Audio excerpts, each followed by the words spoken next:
Vamos nosotros hoy a hablar de la palabra de Dios y de lo que nos enseña en Primera de Juan, capítulo 2. Vamos a leer del verso 15 al verso 17. Y hoy vamos a hablar bajo el tema ¿qué amamos más? ¿Qué amamos más? Me lo puede poner en pantalla si ya lo tiene Isaac. ¿Qué amamos más? Quisiera que alguien me lea esto. Facilítamelo un micrófono a alguien voluntario que me lea estos allá. Llévalo.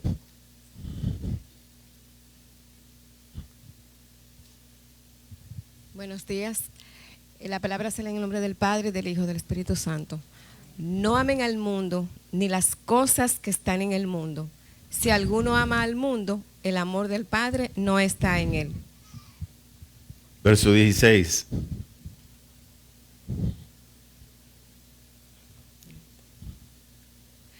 Porque todo lo que hay en el mundo, es decir, los deseos de la carne, los deseos de los ojos y la vanagloria de la vida, no proviene del Padre, sino del mundo. 17. El mundo y sus deseos pasan, pero el que hace la voluntad de Dios permanece para siempre. Bien, gracias. Vamos al verso 15. Dice el verso 15, no amen al mundo, ni las cosas que están en el mundo. ¿Qué es mundo? Mundo es el dominio de las tinieblas sobre la gente, que se contrapone a lo que es reino. El sistema de Satanás se llama mundo.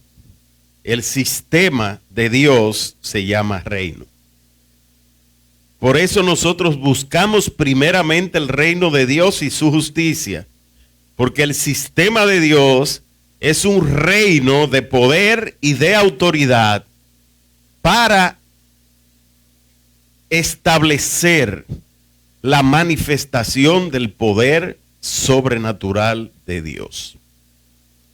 Entonces, mundo y reino se contraponen entre sí.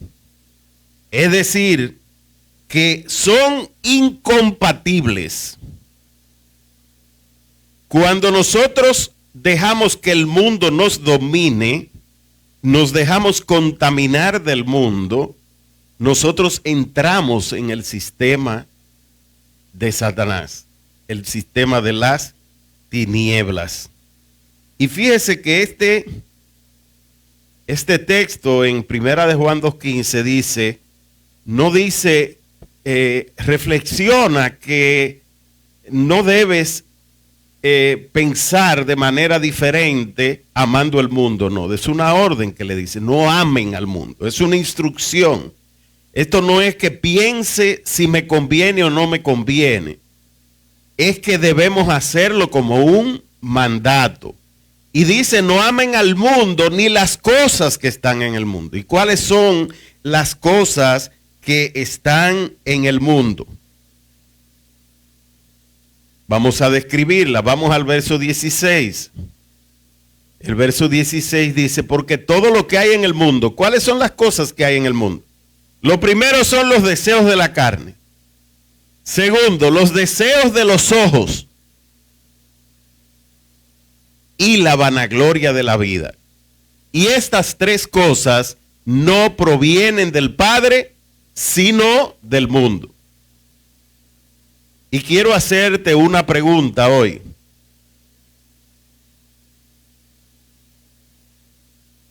¿Qué amamos más? ¿Qué amas tú más?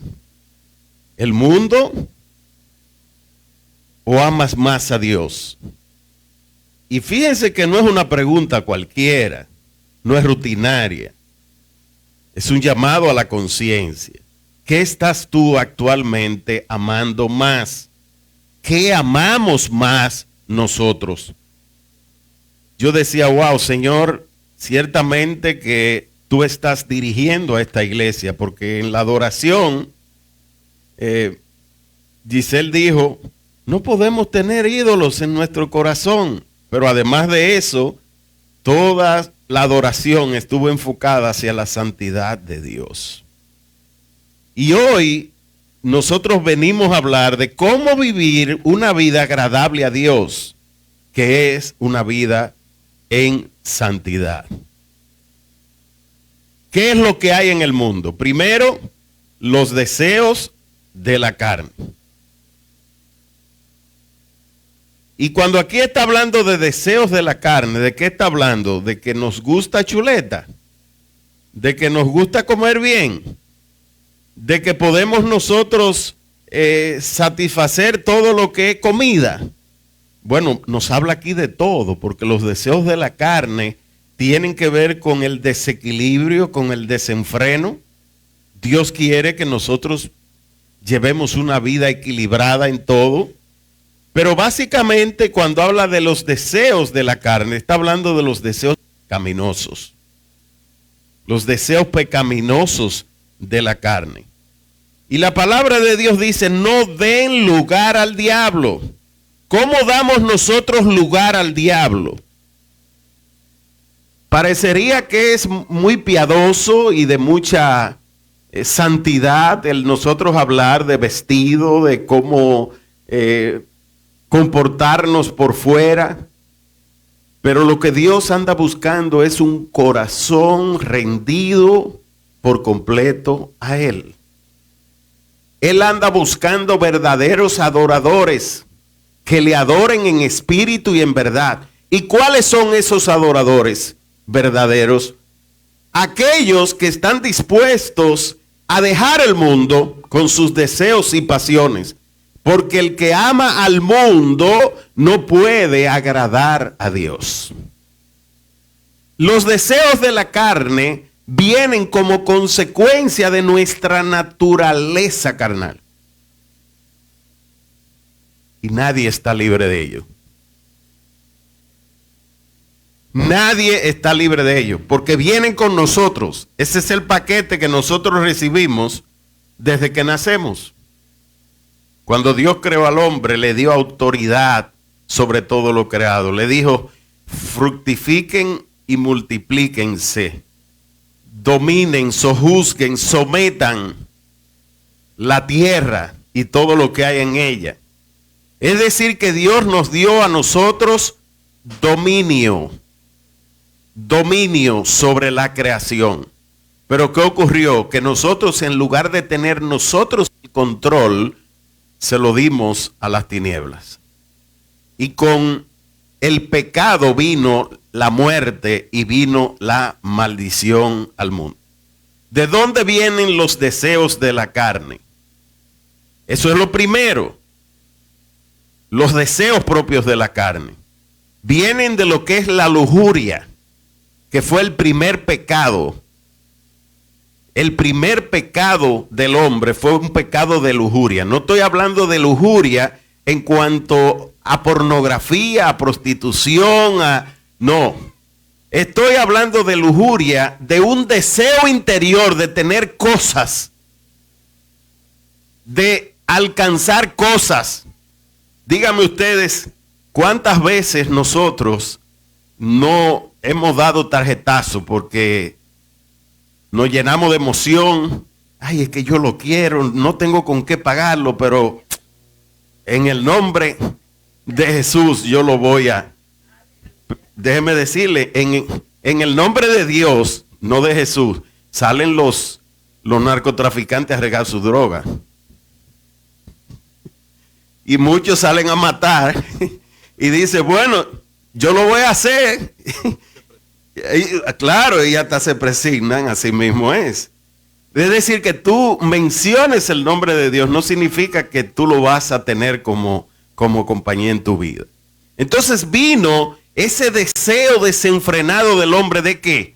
De que lo que Dios le había prohibido, él tenerlo. Al final, ¿cuál fue el pecado? ¿Qué le dijo Dios? ¿Qué le dijo Dios a Adán? Con que ¿Desobedeciste con que comiste del árbol del bien y del mal? ¿Dónde estaba el problema del hombre? En que el hombre tiene un deseo en su interior que es egoísta de llenarse a sí mismo por sí solo, de hacer las cosas por su propia fuerza, de resolver a su manera las cosas. Y esos son deseos propios de la carne. Pero cuando nosotros venimos al Señor y le decimos que nuestra vida ya no nos pertenece, significa que a partir de ese momento, en lugar de nosotros seguir siendo guiados por nuestro intelecto, por nuestro conocimiento, por la sabiduría que hemos adquirido, por las enseñanzas que hemos aprendido en la universidad, en el trabajo, las experiencias de vida, que ya no nos vamos a dejar llevar por la lógica. Hay muchas cosas que desde el punto de vista humano a nosotros nos parecen bien, pero para Dios no es lo mismo. Muchas veces nosotros vemos situaciones de manera negativa y después tú entiendes que Dios te guardó y te protegió. Que en ese momento tú estabas viendo la cosa como que el mundo se estaba cayendo y al final tú dices, pero ven acá, ¿y por qué? Porque al final no pude conseguir el préstamo porque Dios lo que quería era proveerme para que yo no cogiera prestado. Nos dejamos llevar de los deseos de la carne y los deseos de la carne que no le agradan a Dios tienen dos vertientes. La primera es los deseos que me llevan al pecado. Y todo eso nosotros conocemos la lista. La idolatría, los pecados sexuales, la pornografía, el adulterio, la fornicación, todo lo que tiene que ver con obras de la carne, de nuestro yo, la envidia, los celos, las disensiones, los pleitos, la ira, pero también las contiendas con los demás hermanos, en las relaciones con nuestros hermanos. Todas esas cosas que nosotros llamamos pecados son el producto de nosotros querer llenar los deseos nuestros, la codicia, la avaricia. Ahora, hay un tipo de deseo que no necesariamente te conduce al pecado, pero son destructivos para tu caminar en bendición. Una pregunta: si tú comes mucho azúcar, ¿comer azúcar es pecado? No, pero te va a destruir tu cuerpo. Si tú comes muy salado, ¿comer salado es pecado? ¿Está el comer salado en una lista? ¿Verdad que no? Sin embargo, te hace daño a tu cuerpo. Cuando nosotros venimos a los caminos del Señor, Dios quiere de nosotros una vida en abundancia. Y para nosotros poder vivir esa vida en abundancia, no podemos dejarnos llevar ni de los deseos de la carne, ni de los deseos de los ojos, ni de la vanagloria de la vida. Los primeros dos son deseos, tienen que ver con el yo, con una vida egocéntrica, con el egoísmo, con yo pensar solo para mí. Y el otro, la vanagloria de la vida, tiene que ver con el orgullo, con sentirme mucho mejor que los demás, tener un más alto concepto de sí del que debo tener. La palabra vanagloria es una gloria vana. Es decir, es como la espuma del chocolate que al final no tiene nada porque se desvanece con el tiempo. Y aquí vamos nosotros a pensar por qué Dios quiere que nosotros no nos dejemos dominar de los deseos de la carne, de los deseos de los ojos y de la vanagloria de la vida. ¿Por qué? porque todas esas cosas son pasajeras y nos dan a nosotros una ilusión de que nos van a llenar, de que nos van a satisfacer. Pero al final, cuando usted termina, usted nunca se sacia. El que quiere dinero y se dedica a los negocios, nunca se sacia y se convierte en alcohólico del trabajo. Entonces usted le da la espalda a los compromisos que ha hecho con Dios. Usted le da la espalda a los hijos. Usted no tiene manera de cómo atender. ¿Por qué? Porque usted se enfocó en las cosas pasajeras de este mundo. No ha sabido tener un equilibrio, porque no es que vamos a decir no trabajar, como hay mucha gente que dice, Dios me dijo que no trabaje. Bueno, entonces tú eres compañero de Adán, que Dios te creó y te dijo que no trabaje, porque a Adán, Dios le dijo que tenía que trabajar con el sudor de su frente. Entonces tú eres más grande que Adán, compañero quizá de Jesús. Dios me dijo que no trabaje, que me ocupe de lo de él y que él se ocupa de lo mío. Es la justificación de los vagos. Es así, ese es el versículo 1 del que no le gusta trabajar, de los vagos. Dios, así mismo. Entonces, Dios nos llama a nosotros a esforzarnos. Dios nos llama a nosotros a ser valientes, pero a esforzarnos ¿en qué? En que lo que Él ha establecido en su palabra, nosotros lo creamos. Es decir, que no nos dejemos llevar de la corriente del mundo, de lo que la gente dice. Bueno, si nosotros estamos hablando entre personas que no sean de fe y vamos a hablar de gozarnos una noche, ¿en qué piensa el mundo? Vamos, digan. En alcohol, en sexo, en música, en droga, en vicios. Si la gente quiere tener dinero rápido y está en el mundo, ¿en qué piensa? En robar, en quemar, en traficar, en estafar, todo lo malo, todo lo ilícito, en jugar un número a ver si me saco la loto. Eso es lo del mundo. Pero cuando nosotros creemos en la palabra de Dios, ¿qué dice la palabra de Dios? Con respecto al dinero y a la provisión. Que Él es nuestro proveedor. Él es mi pastor, nada me falta. Que Él también multiplica donde no hay. Que Él nos da fuerza.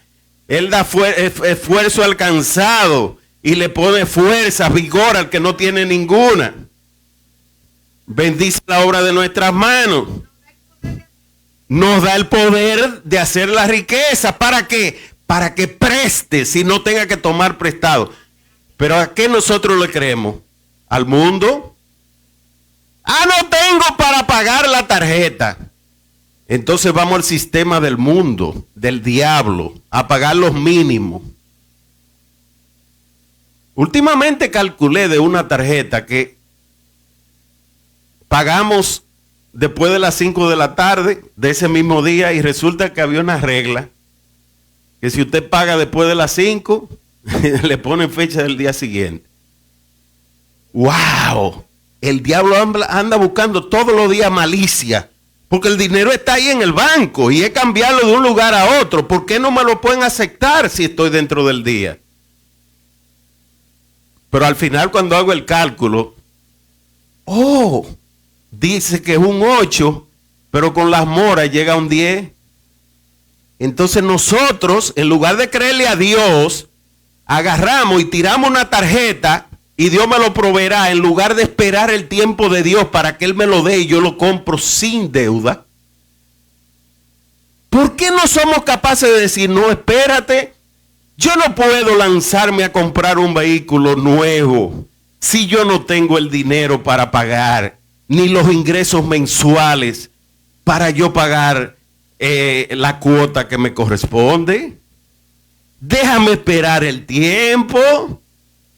Yo me puedo mover durante un tiempo en Uber o en otra compañía o en taxi. Me puedo ir en metro, puedo irme en la onza. Hermanos, mire, no lleguemos al punto donde Dios nos ponga la soga tan corta, porque nosotros estamos como burros, que el Señor empujándonos y dándonos las señales, mira, vete por ahí. Y nosotros haciendo así para otro lado, jalando el lazo. Mira, necesito que le dediquen más tiempo al Señor, le dice un profeta. Y entonces, ¿qué hace la persona? Sí, le voy a dedicar más tiempo al Señor, pero viene de una vez la tentación. El diablo de una vez, desde que hay una palabra declarada, el diablo le va a hacer oposición. Y Dios lo ha establecido así porque tú tienes que probar con tus propios hechos que tú le crees a Dios y que tú lo vas a obedecer. ¿Qué tú vas a hacer entonces? Ay, me llamaron. Wow, qué oportunidad. Es un trabajo de un mes. Wow, y vienen los numeritos. En un mes me voy a ganar tanto. No hay problema. Déjame coger adelante. Y cuando yo termine ese, óigame, yo no sé si yo le estoy hablando a alguien aquí, pero le estamos hablando de testimonio, de cosas vividas. Entonces resulta que el mes se convirtió en más de un año, y al año yo estoy metido en un círculo vicioso del cual no puedo salir. ¿Y cómo voy yo a dejar esto ahora? Tengo compromiso con fulano, ahora tengo que cubrir esto, ahora me metí en esto, ahora me metí en el otro. Déjame ver si en 3 meses más yo puedo resolver. Y vuelve el mismo diablo a meterle más cosas en el medio. Y usted vuelve otra vez y dice, pero mire, le estoy hablando, aplíqueselo a tarjeta de crédito. No, este mes ya yo lo voy a pagar, pero para el mes que viene no voy a coger nada. Pero desde que usted se puso ese propósito, inmediatamente vino un COVID, vino algo, que se me fundió el motor, o quizás no tan grave, que el motor de arranque, pero tuve que dar 6.500 y nada más tenía 5.000 para la tarjeta, tuve que financiarlo y al final le voy a estar... Ustedes tienen su sitio por aquí, pueden pasar.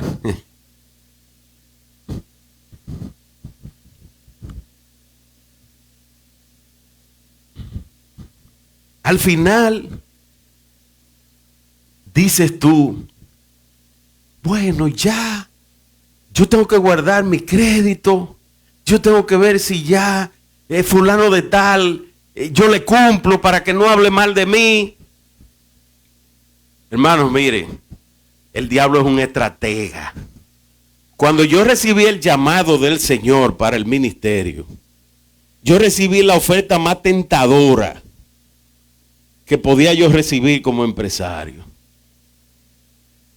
de montar unas empresas en Centroamérica y con una garantía de dinero anual para que yo ni lo pensara.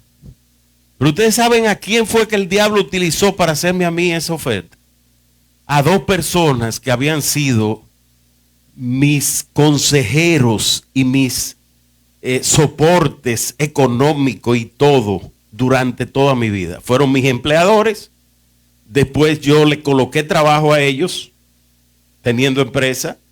Hicimos una relación más que de socio. Y a eso son lo que el enemigo utilizó en un momento donde yo estaba buscando del Señor. Y es verdad que tú te metiste a eso. Pero tú te estás volviendo loco. ¿Y quién te va a mantener ahora? Y vinieron a la serie de preguntas. Mira, aquí está la oferta, pero al mismo tiempo el Señor llamándome. Yo no estuviera predicando hoy Si yo hubiese dicho, bueno, yo me voy a ir por 3 años a Centroamérica, voy a hacer buen dinero, y después que yo lo reúna, yo vuelvo para atrás otra vez. Señor, espérate. ¿Qué es lo que nosotros hacemos? En lugar de tener a Dios como el primero y hacer lo que Dios nos llama a hacer, nosotros hacemos lo que nosotros nos da la gana. Recibimos una palabra del Señor, mira, no te muevas de ahí. Y la semana que viene la tentación, la duda, ay, que yo no le puedo hacer esto, y se mueve de ahí. Pero si Dios te dijo, no te muevas de ahí, ¿por qué te mueves?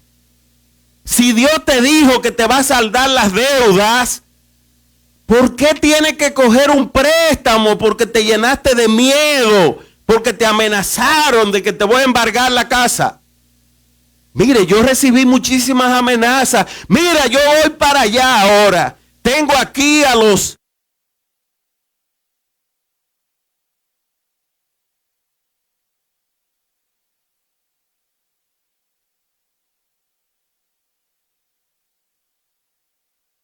Tengo el alguacil y voy para allá.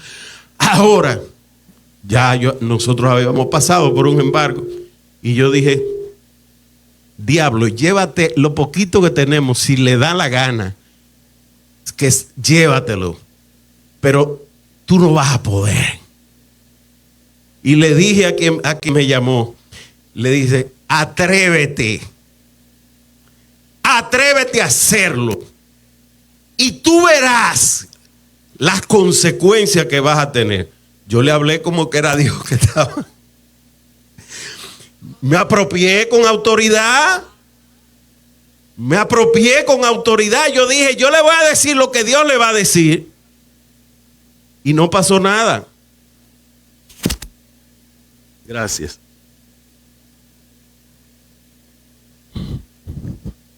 Eso es para que ustedes se desconcentren.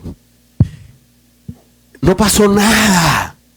Nosotros tenemos que siempre creerle a Dios.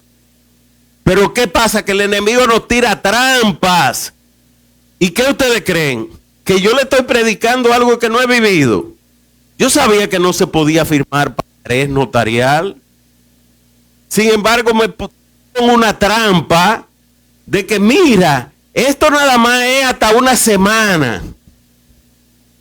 En una semana yo te voy a cambiar el pagaré. Y vamos a hacer el contrato, pero fírmame eso adelante. Y yo firmé el pagaré, porque supuestamente íbamos a hacer un contrato. Y en el pagaré decía que tenía que pagar un 4% diario. Le pusieron ahí, el diablo le puso, porque si yo sabía que no podía pagar un pagaré, con la amenaza que fuera, hasta con una pistola en el pecho, ya Dios me había dicho que no lo haga. Entonces nosotros seguimos los criterios del mundo. ¿Qué amamos más, a Dios o al mundo? ¿Qué amamos más, las cosas terrenales, las pasajeras o las eternas?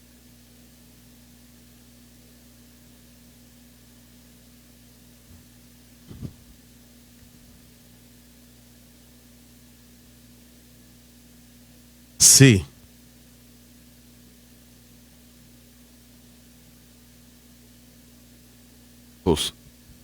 Los deseos de los ojos.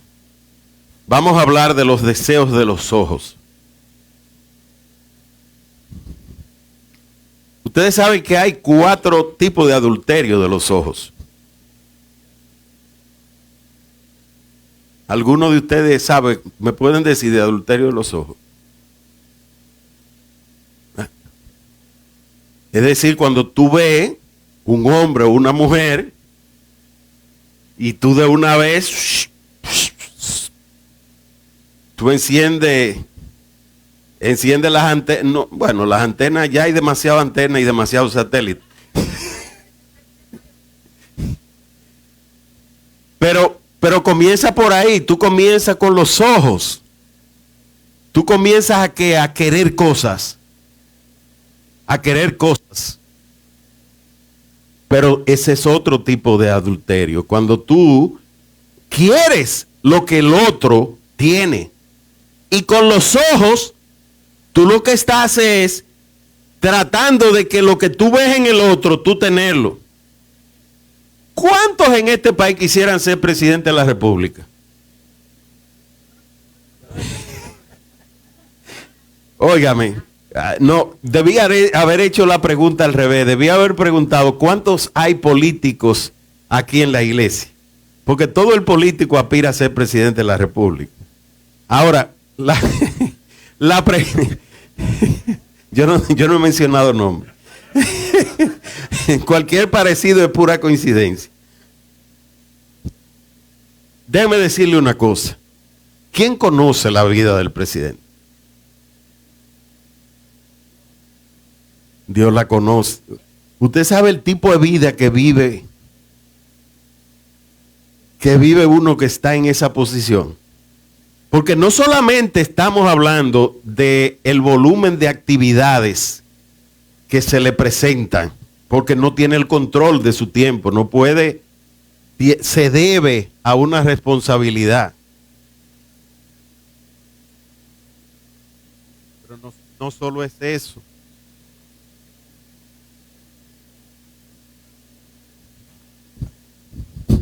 Bien. Ahora, sí, pero ellos lo van a arreglar. No solo es eso.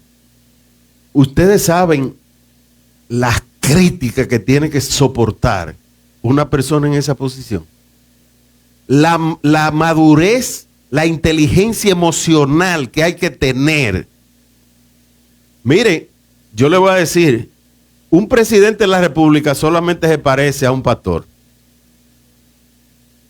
Que tú tienes que hacerle el bien aún al que te hace el mal. Que tú le dedicas tiempo a una persona, le siembra, le ayuda, le da en la economía y al final salen hablando de ti. Uno tiene que estar preparado para... Pero ese es el sistema del mundo. Y nosotros no estamos llamados a participar en el sistema del mundo. Nosotros estamos llamados a estar enfocados en la eternidad. Y estar enfocado en la eternidad es estar unido al Espíritu Santo, unido a Jesús, es a tener a Jesús en nuestro corazón. La verdad que está buena la prédica. Santo, dale un aplauso al Señor.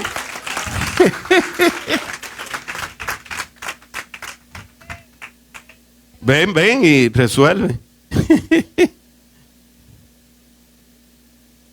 Wow.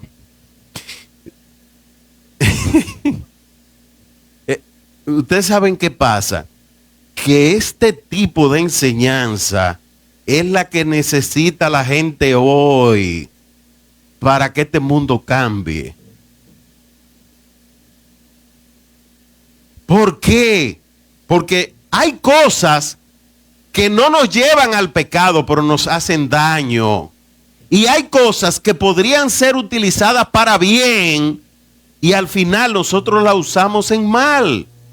Veamos las redes sociales, igualmente que como pueden ser útiles para nosotros difundir informaciones, para conocer cosas, para informarnos de noticias, pero a su vez pueden ser la excusa para la gente destruir reputaciones, para hablar mal de los demás, para decir cosas que no tiene que decir.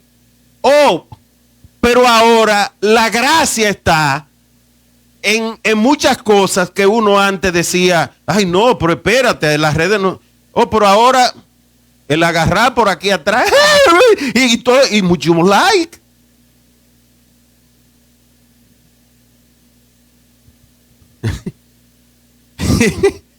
Eso es así.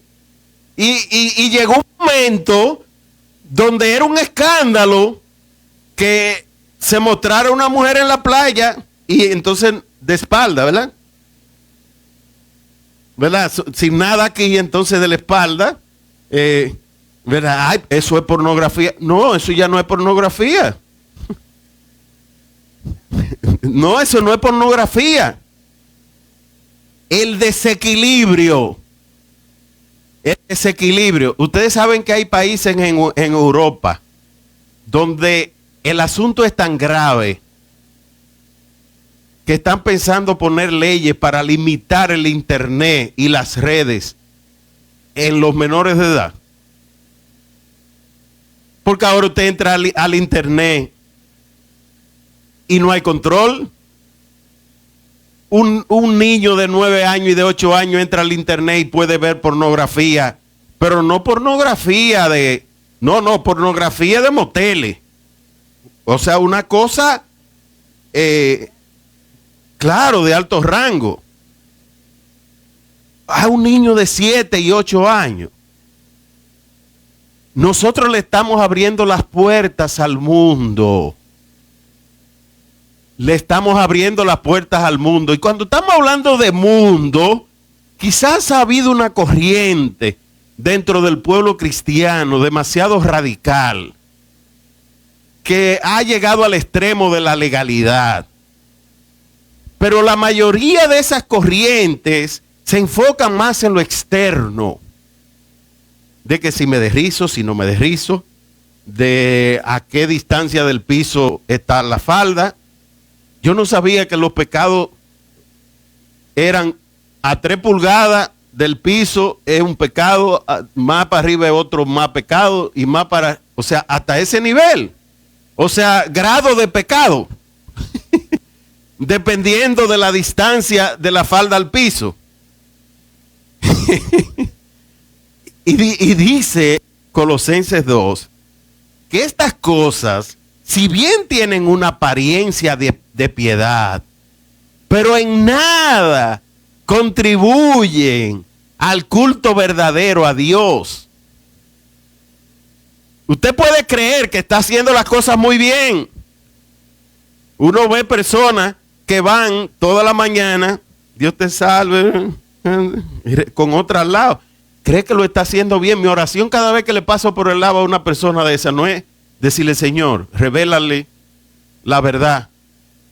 Y hasta matrimonios que van a consagrarlo al altar a tal sitio. Igual que como hacen los brujos. Igualito. Señores, es que nosotros no podemos ser partícipes con las cosas del mundo. Yo no tengo por qué meterme en una fiesta de palo. Yo no tengo por qué participar en una fiesta donde lo que se esté bebiendo. No me importa que al final tú digas el nombre de Cristo. Él me dio la vida eterna y a Él me rindo mi vida. Porque yo le estoy cantando a gente que lo que están es bebiendo. Ahora, si tú me dices, espérate, la música es diabólica. La música en general es diabólica. No, depende del uso que tú le des. El merengue es diabólico. Pero hubo un tiempo donde muchos cristianos decían que el merengue era diabólico. Pero todavía hay algunas denominaciones que entienden que el merengue nunca debe llegar al altar porque eso no es propio de un culto a Dios. Porque entiende que hay una música que es especializada para rendirle culto a Dios. Yo no quiero hablarle a ustedes de extremos. Lo que le quiero hablar es de que nosotros tenemos que ser radicales. Primero, a favor de poner a Dios de primero. Y segundo, de no participar en las cosas que son del mundo. ¿Entendemos esto bien?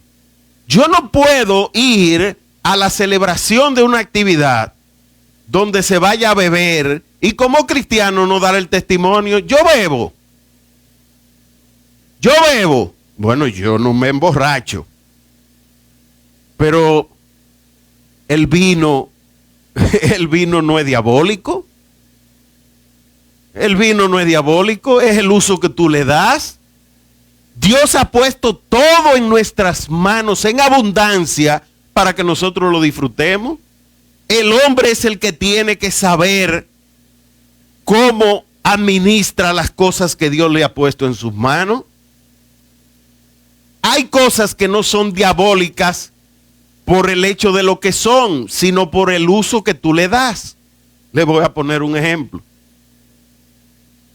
Si usted agarra mitolín y usted echa mitolín en un potecito, eso es diabólico.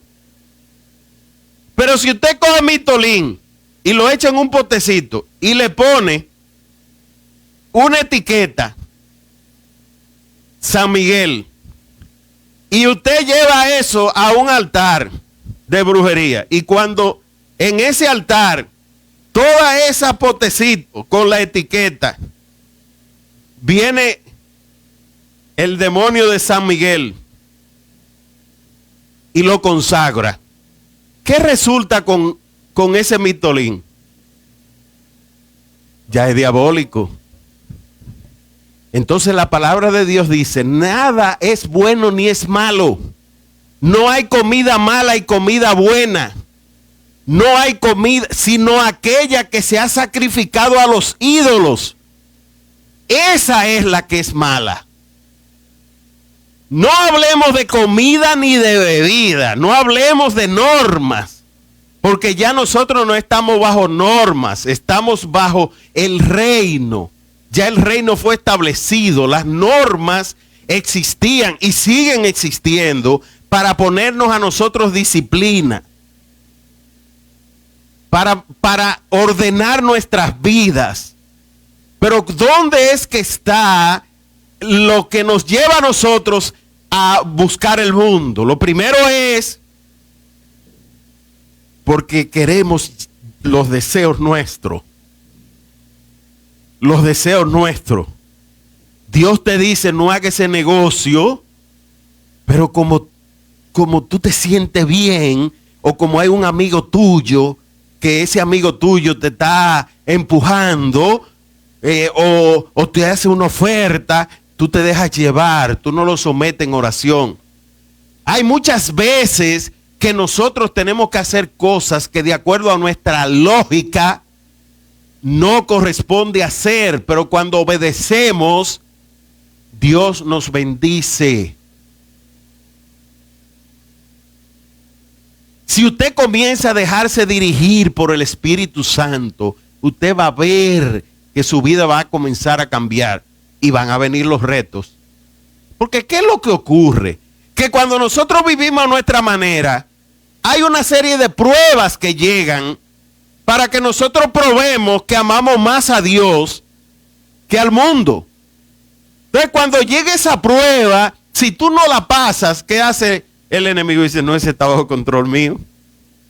Y la gente dice, ven acá, ¿y por qué yo que estoy tratando de andar derechito, andar en obediencia, me pasan tantas cosas? Si no te pasan, cuestiónate. Es al revés. Te tienen que pasar porque para Dios poderte llevar a su propósito, tú tienes que producir en tu interior cambios.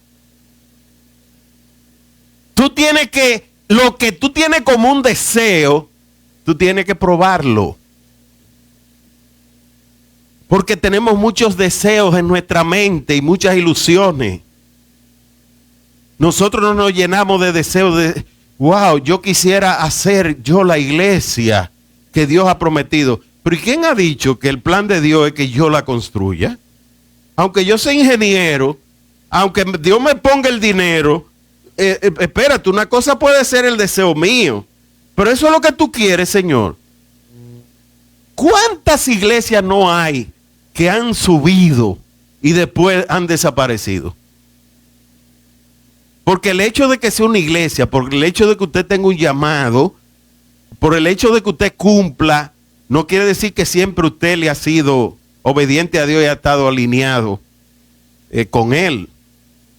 Si nosotros vemos los ministerios grandes, muy pocos han permanecido, como Billy Graham, que permaneció, pero el gran porcentaje de los ministerios grandes a los ojos de los hombres, ¿verdad? De cosechas de almas grandes, de muchos países, reuniones masivas, iglesias grandes, de muchas manifestaciones.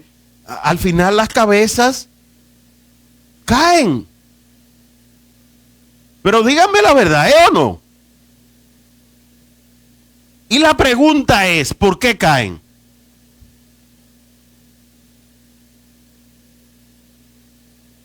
Tentaciones. ¿Qué más? Por la vanagloria. La tentación de la vanagloria. Porque ¿qué es lo que resulta? No es solamente que yo no sea humilde, es que yo vaya llenando mi corazón creyéndome humilde. Y usted sabe quién es el que más daño le hace a la humildad de uno. Es la gente. Ay, qué bien adoraste, Giselle. Wow, qué presencia. Tremenda esta adoración. Y entonces Giselle, wow, yo no soy igual. Yo no canto igual. Yo canto más ungida. Incluso a veces el enemigo hasta le pone a uno mentiras en la cabeza. De uno creer cosas que no son. Y entonces comienza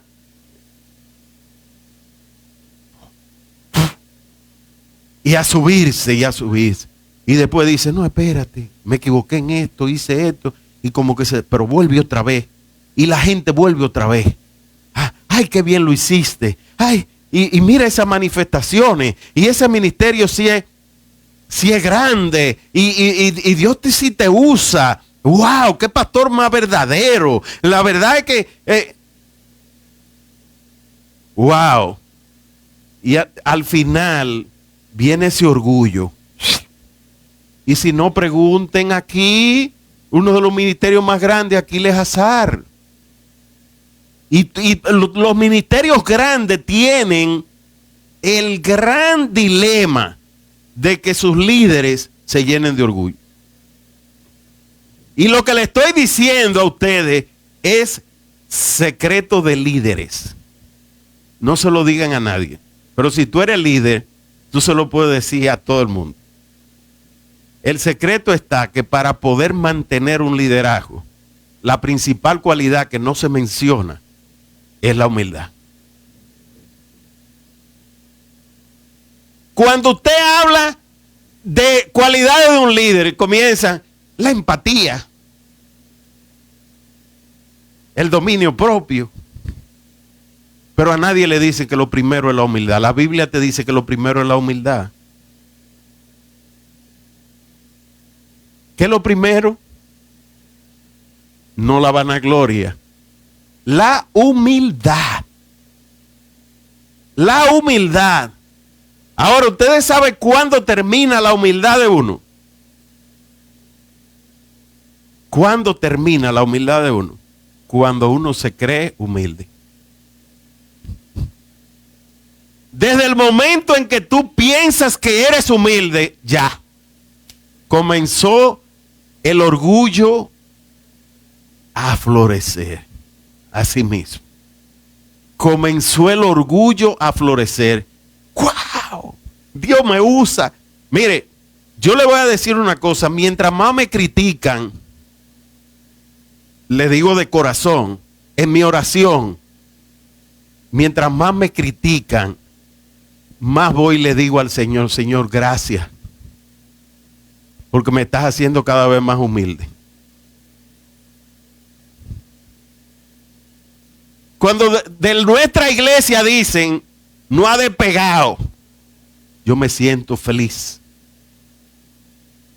Y cuando yo confirmo, Señor, gracias. Cuando uno escucha iglesia con 30 años, que tienen 200 sillas, y nosotros tenemos 200 sillas, y no hemos despegado. Y entonces, ¿a los cuántos años es que se despega? Pero me están entendiendo. Pero el diablo quiere utilizar la lengua para destruir. ¿Y para qué? Para traer los criterios del mundo a la iglesia. ¿Quién dijo que el número de sillas ocupadas es señal de éxito espiritual? Demuéstreme alguno. Demuéstreme alguno. ¿Quién ha dicho que una iglesia llena de pantallas es una iglesia actualizada y moderna? Porque tenga pantallas. ¿Quién ha dicho que la mega iglesia tiene más éxito que una iglesia pequeña? No, porque eso es criterio del mundo. Eso es vanagloria de la vida. Eso es vanagloria de la vida. ¿Quién ha dicho que una pastora tiene que haberse operado para tener un cuerpo perfecto? ¿Qué es lo que llamamos cuerpo perfecto?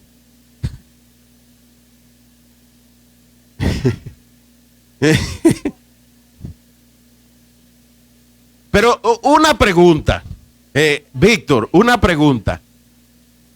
¿Hay instrumentos que se parecen a la guitarra y que no tienen la misma forma? Dime algunos. No, que no tenga la misma forma y que se parezca a la guitarra.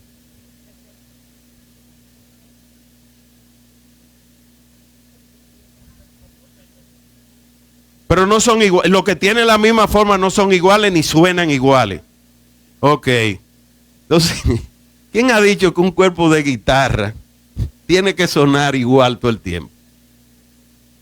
Pero ¿qué pasa? Ahora está muy de moda los congresos de mujeres. Ayer habían como 5. Yo no lo estoy criticando, porque nosotros tenemos también que hacerlo. Pero usted va a un congreso de azul, con poloché, de rosado, con lente, con una gorra, a verlo de afuera. ¿Qué le aporta a usted? Eso es criterio del mundo. Yo creo que le estoy hablando a gente que son espirituales para entender lo que yo le estoy hablando. ¿Vamos nosotros a seguir los criterios del mundo? ¿O vamos a actuar como hombres y mujeres de Dios? Para terminarle el mensaje, déjeme decirle a quién estaba dirigido.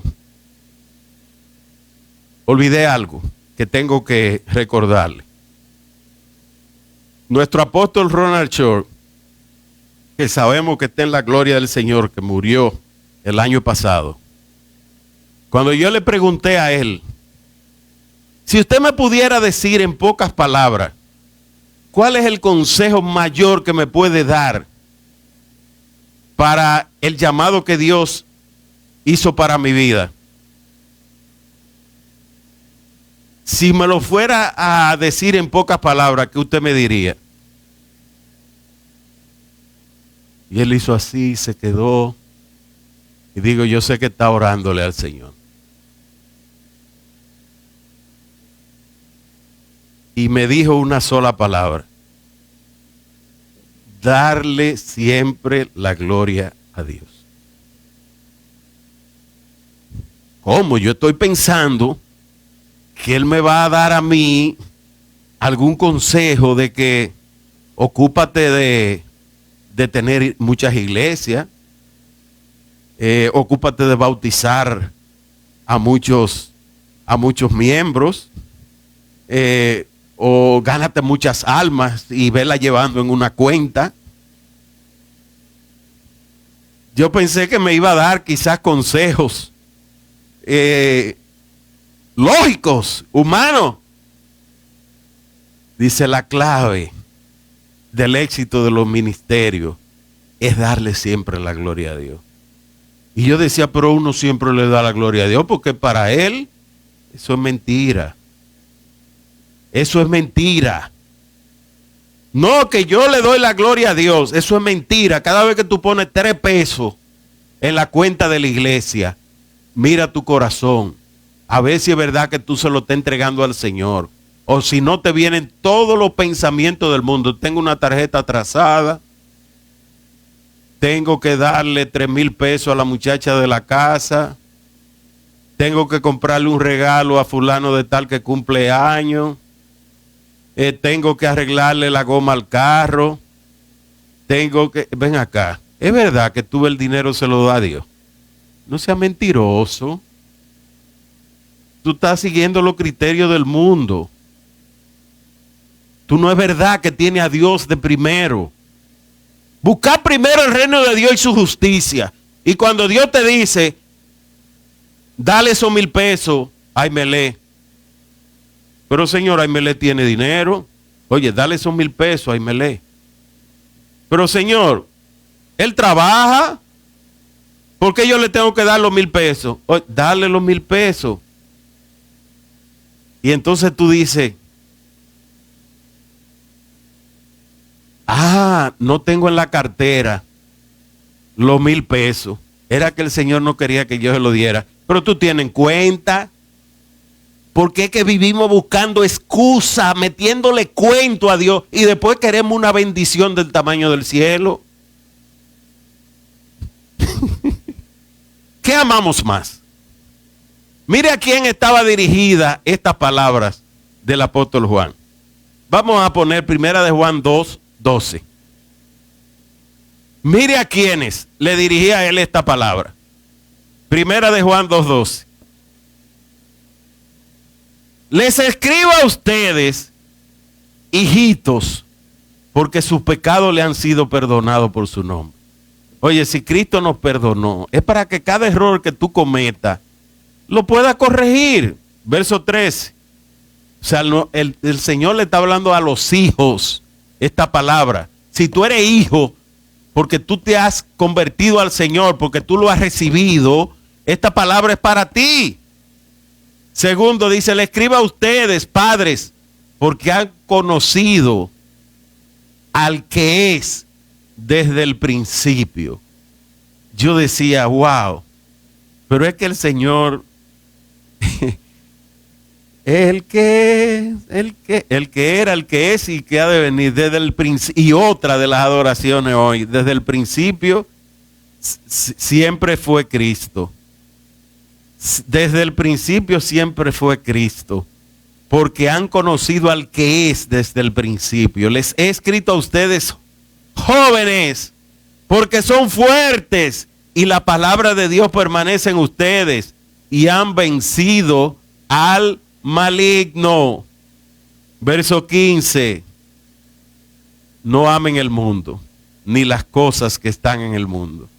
Porque si alguno ama al mundo, el amor del Padre no está en él. Que Dios los bendiga. Vamos a ponernos de pie y suba la adoración.